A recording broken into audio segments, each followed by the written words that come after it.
In this video, I'm going to be showing you how to pose in your Roblox profile picture, so be sure to watch this video until the very end to prevent any mistakes in the process.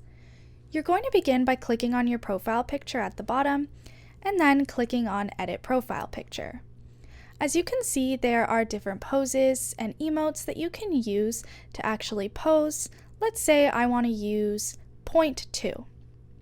Now, once you're done this, you can also search and see that there are ones you can pay for, but click on Next, and you can change it and zoom in or out, and also rotate it.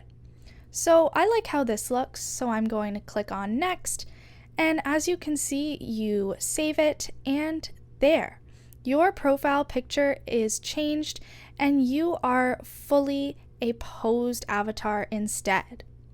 That's all there is to it. Be sure to leave a like, comment, and subscribe to the channel. Thanks for watching, and see you in the next video.